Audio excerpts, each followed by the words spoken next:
This show is produced by the Hartman Media Company. For more information and links to all our great podcasts, visit hartmanmedia.com. Welcome to the AIPIS show for accredited income property investment specialists and those who aspire to be. If you're a real estate, mortgage, or financial professional, this is the place for you. We'll explore innovative investment analysis, sales, marketing, and income-generating strategies for the most historically proven wealth creator, income property. Learn from the experts as they show you how to build a better business and a better life. It's my pleasure to welcome Dr. Andy Krause. He is Principal Data Scientist at Greenfield Advisors and AVM Analytics. Andy, welcome. How are you? I am well. Thank you, Jason. Good to have you on the show. And we were talking a little bit offline here before we started about automated valuation models. That's what AVM stands for. This is the bots and the algorithms are taking over the world, aren't they? They certainly are. It's invading all aspects of our lives. So I think that it's happening in real estate is no surprise. Yeah. Well, I think the biggest AVM that everybody listening will be familiar with is Zillow, the Zestimate, right? Whether it be a rent Zestimate or a sale price Zestimate. And everybody's got their opinions on how accurate they are, how inaccurate they are. And, I'd say they're both. What I like to tell our listeners is, look, take it with a grain of salt. It's better than what we used to have, and we used to have nothing. So these AVMs, they're a guide, but they're not the holy grail yet, are they? Each house is so different. I remember I looked at on Zillow recently at one of my old homes that I owned in Orange County, California, and I sold it for, I think, what I sold for like $911,000. The property was pretty unique. It had a pretty unique lot, unique view, not similar to the rest of the homes in the neighborhood. And I think that's where the models really struggles when you get a really unique property. Kind of take us through the science of this and the accuracy of it. Sure. And I think the example you just gave is really illustrative in terms of how and when AVMs are good and when they're not. So in terms of the science of it, it is, after all, a model. And for any model, AVM or any sort of mathematical model that's out there, it's only as good as the data that goes into it. So when you do run against a unique property like that, the model is going to struggle. And in terms of the science of it, I think people often get the impression that there are these massive kind of black boxes that are doing some sort of strange magic underneath it. And to some extent, that's true. The formulas can be quite complex, and the terms and the models are things that a lot of people have never heard of. But at the end of the day, it's really trying to mimic what an appraiser does. It's really trying to look at what have sales in the local neighborhood done recently? What are the trends there? How do various factors influence value?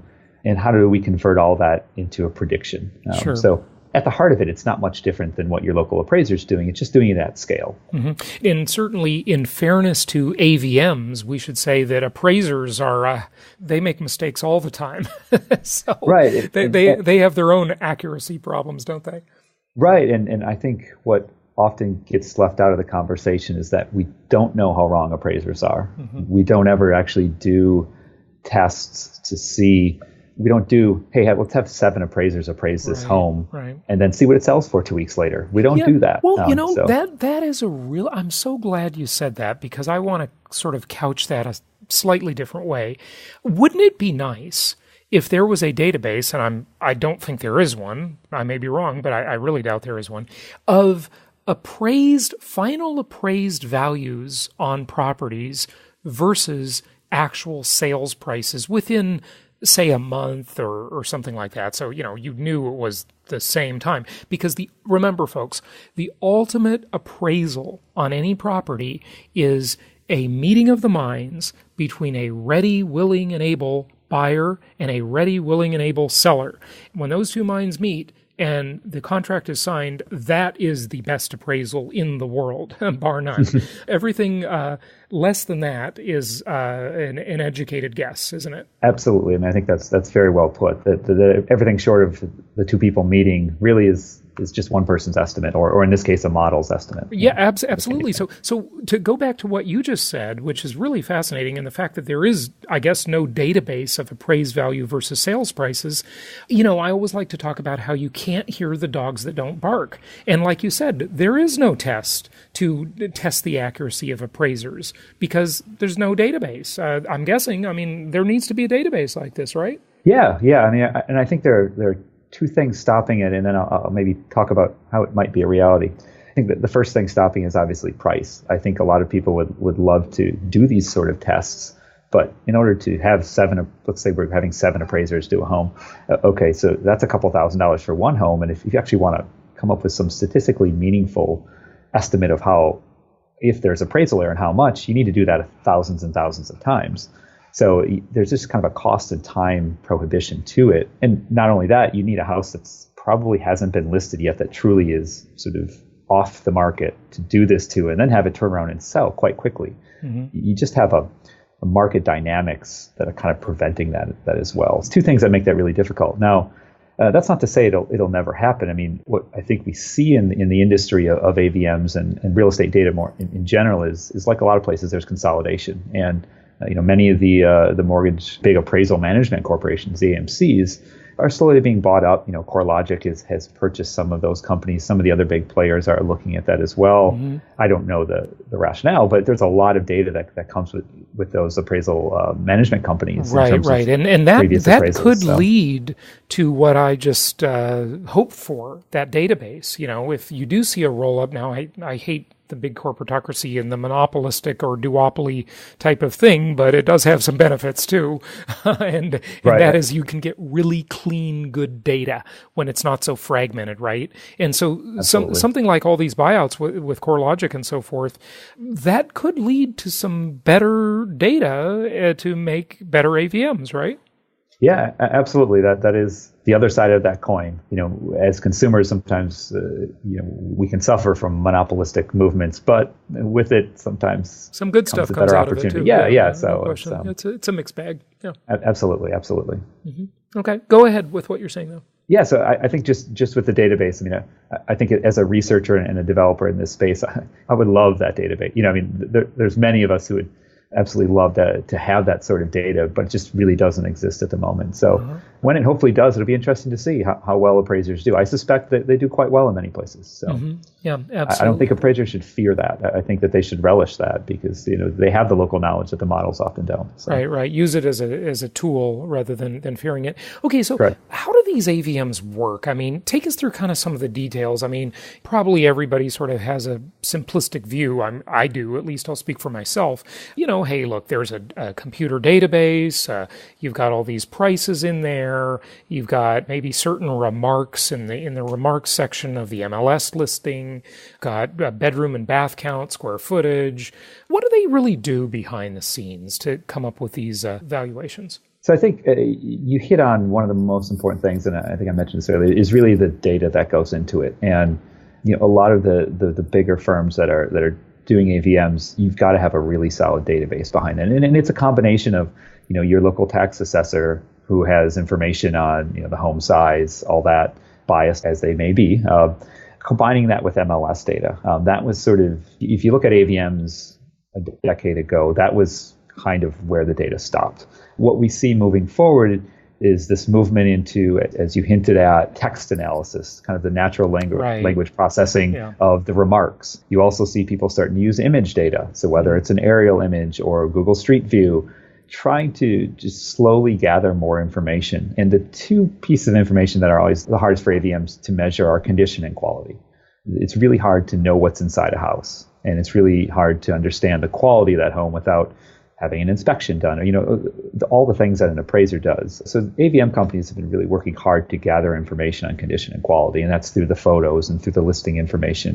So all the improvements you see that, Zillow is listing how their error is going down, and House Canary says, they've got an error around 3%, and these people are publishing their error rates. A lot of those improvements are made by image processing and looking at the natural language processing of the comments. Okay, so they process the natural language, but what else happens really? You know, what is the software doing to come up with a value?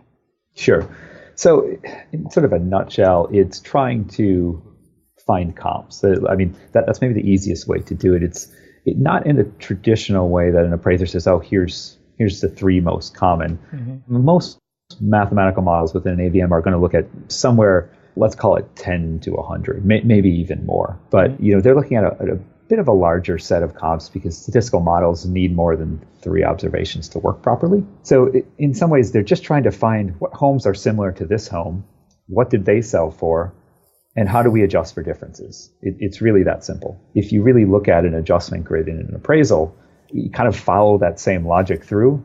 The AVMs are just using a number of different statistical techniques to get to that same underlying logic. Okay, good. Do you want to tell us anything about the possible flaws with these models and then maybe some use cases? We talked about that a little bit off air, and we've seen the residential single-family home real estate business become much more institutionalized since the Great Recession. This is the AVM thing is, I think, a critical component of making that possible. So maybe you want to speak to that a little bit. So your first question, what are some possible flaws? The first thing that we all say in the modeling industry is, garbage in, garbage out. So if the data in your area is not particularly accurate or it has a bias in one direction or another, the model's going to suffer for that. So it really is a question of having good data. It raises a lot of problems actually in the non-disclosure states, because actually getting the true sales price can be a bit difficult. So, if you ever wonder why. By the way, speak to that if you would. Sure. How many non-disclosure states are there? I think this has to end. This is one of the problems with real estate around the world. We've had many clients ask us, why don't we talk about international investing? And those markets are so opaque, it's ridiculous. It's very hard to understand the value because the data is just not there. The U.S. is a very special market in that way. But there are still some places where you have these non-disclosure areas.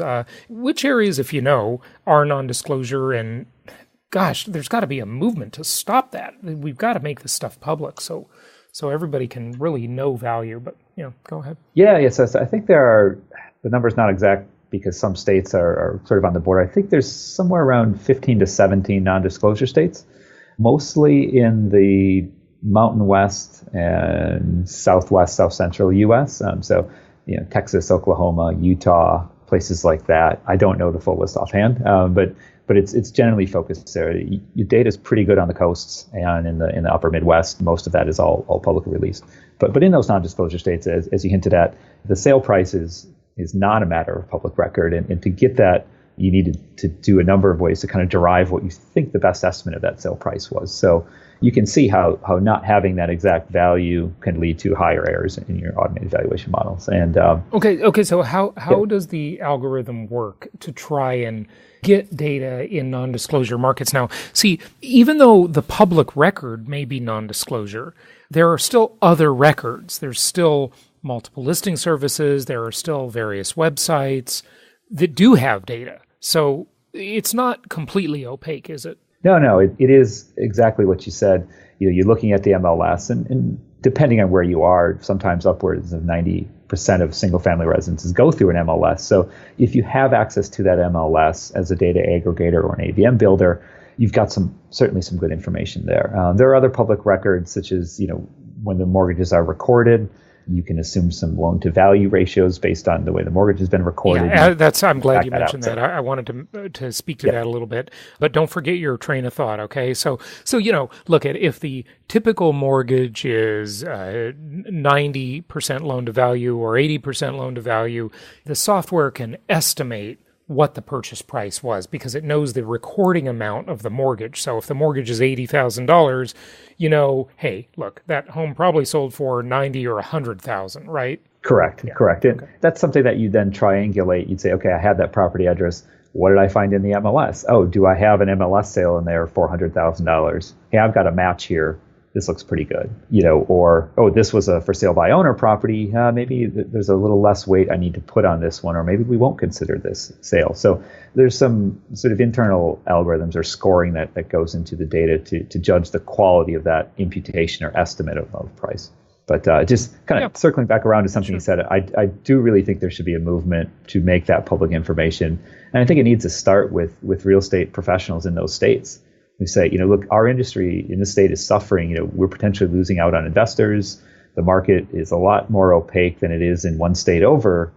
Why can't we have this information? So. Yeah, no, I'm really into transparency, so that would be a good movement. Okay, so I can see how the software could do a much better job than a human at weighting and determining valuation from different data sets and so forth. So that's really good. That's where the AVM thing might be better. But what else does it do? What else do these algorithms do? So one thing that you can also pull out of the algorithm is you can get some pretty good local measurements of price movements. So that's often a real help in this, where sometimes, appraisers, depending on how well they know an area, may often make some pretty rough assumptions on how quickly the market's moving in a certain neighborhood or a certain county or city.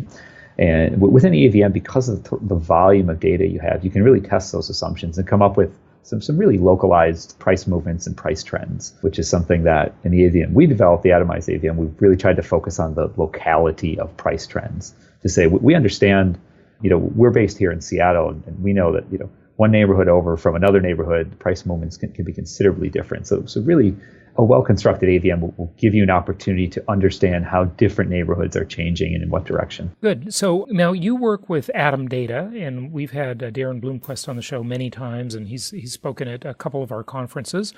Is there anything thoughts that you have, and I don't know if this is your area or not, on, where the market is going or where certain markets are going, because you just spoke to that sort of momentum aspect of the data? Yes, so I think one thing that's important to know is that most AVMs are not in the business of making predictions. They're inherently sort of backward-looking. There are a lot of AVMs out there that actually kind of specialize in doing what we call retro AVMs, where they will do a value in the 10 years in the past if you need that for some particular reason. But making forward predictions is, there's much more goes into what a house is going to be worth a year from now is certainly dependent on what it's worth now, but there are a lot of macro and microeconomic factors that get into that. So that isn't something that we here at AVM Analytics have generally been doing. We like to think that our atomized AVM will be very quick to pick up changes because of the locality at which we run that, and the fact that we're using very, very localized models to pick up on price changes. But we're not in the business of trying to guess what it's going to do a year from now, because there are just too many things that go into that. There are, and this is why predictions are usually worth the napkin they're written on. Very often true. Yeah, absolutely. Well, what do you see as things coming up in the industry in terms of the future of all of this, or just the industry in general? Well, I think there's a couple of things that seem to be happening in the industry. I think the continued use of image data, and as this consolidation happens in the industry, the bigger players are going to come up with a larger and larger sort of time series of photos. So as time goes on, suddenly they're going to have photos on 20% of homes, and then 40% of homes, and then 60% of homes. Right. To the point where that stock of image data is going to become a lot more useful for the models. That's one thing. I think another... Before you move on from that one, that's interesting. The computer will be able to tell how attractive the house looks. Why wouldn't they? Dating sites can tell how attractive people look. And, there are certain, by the way, sort of universals in that. I mean, everyone has their own taste, of course, but there are some principles, some broad principles of, what our eye likes to see. There's the golden ratio. I mean, we've all heard of that stuff, right? So Absolutely. Some of this stuff is not really subject to opinion. It is just the way most people view the world.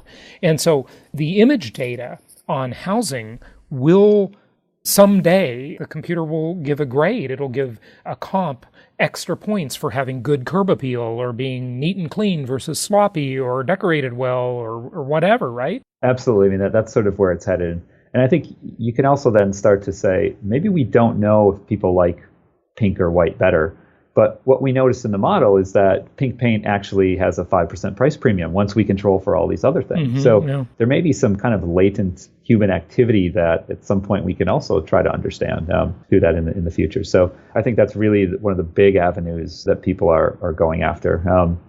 I think a number of the firms are using drones to try to get a better sense of some of the very microspatial factors that contribute to a house. Like, is it next to a non-residential use? What does the view actually look like from the top floor? So there are some of these things that maybe the photos don't show you, but a real thorough remote sensing analysis of the property could as well. So those two are kind of in a similar vein, but expect a lot of innovation in that front. And then I think there's probably some movement headed, short-term rentals, Airbnb is becoming such a big deal in cities. Here in Seattle, it's definitely a big deal. So I think some people are starting to talk about how that might contribute to value and trying to understand how those entitlements in general, zoning changes, ability to sublet a part of your home on Airbnb. How do we start to think about that in an AVM? And, I think we're in the very, very early stages of that. But as I'm sure you know and your listeners know, that can contribute a lot to value. Oh, sure. And how do you properly capture that? And that's always been a big question in the AVM space. And, we might finally begin to a point where, again, the data is there to start to answer those questions. Yeah, I have seen many articles on the short-term rental effect on markets, and some say that it's hogging up inventory. Too much inventory has come out of the housing stock that's being used as short-term rentals, and it's not really part of the market anymore, the traditional market. So when a home buyer wants to buy a home, there are fewer homes available because some of that stock has been sucked up. There are some interesting effects there, no question about it. Yeah, absolutely.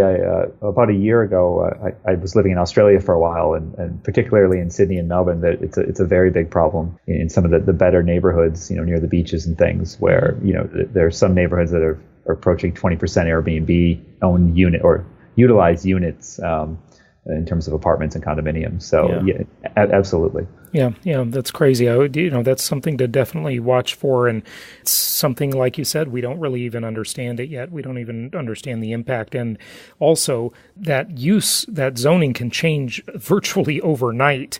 So you got to be really careful of what you price into the market because of that, because there's a lot of controversy over that, and a lot of fights, a lot of wars going on at various city councils and in various neighborhoods.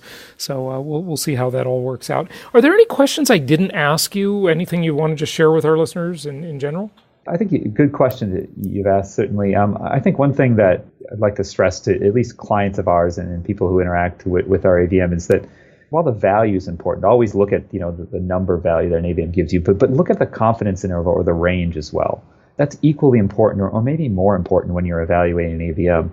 If that range is really wide, that gives you an insight into the model, and that gives you an insight into how good the modelers think they're doing in that area. So if you see a really wide range, a really wide confidence interval, your takeaway should be, well, yeah, they gave me a value, but they're not even that confident in it. So that can really be a good place to start understanding, at least at a very simple level, how good the producer of an AVM thinks they are in an area. So I would urge your listeners or anyone interacting with AVMs to, if it's not provided to you, to ask for that confidence interval, and then use that as a gauge kind of to how much trust you should put in an AVM. Right, absolutely. One question I do want to ask you before you go is, when we have been talking, this whole context of this conversation, I assume, is really about the value of properties. But our listeners are investors. What about rental prices? Do you work on that side of the AVM world at all, or are you strictly working on sales prices? At the moment, we're strictly working on sales prices. Rents, I think, are certainly an interesting place to be as the investor class grows, as people start to understand the fundamentals of the market more. They start to understand that their home is, not just a place to live. It's an income-generating asset. The biggest issue with the rental market is data. Rental transactions are not public record anywhere. And what you do get, if you look at Craigslist or even one of the larger sites, all you get is list price. You never really find out the contract price. Right. Nor do you know the duration, nor do you know what's happening when there's renewals. So the data is just a lot cloudier in the rental space. And I think that's why those type AVMs have been very slow to develop. Yeah, I agree with you. And there are some websites out there that pretend to do it, but it's just the data's all over the board. So very true. Very true. Yeah, no question about it. Give out your website, Andy, and tell people where they can find you. Yeah, so they can find us at greenfieldadvisors.com. And then our subsidiary, avmanalytics.com, is where we do all of our kind of real estate data science work. Any of those two websites will get you to the interesting work we're doing. And then, obviously, Atom Data Solutions as well. They're our data partner, and they've got a number of different interesting products for investors, owners, anybody interested in the market. So, yeah, please do check us out. Fantastic. Dr. Andy Krause, thank you for joining us. Oh, thank you, Jason, for having me. It was wonderful.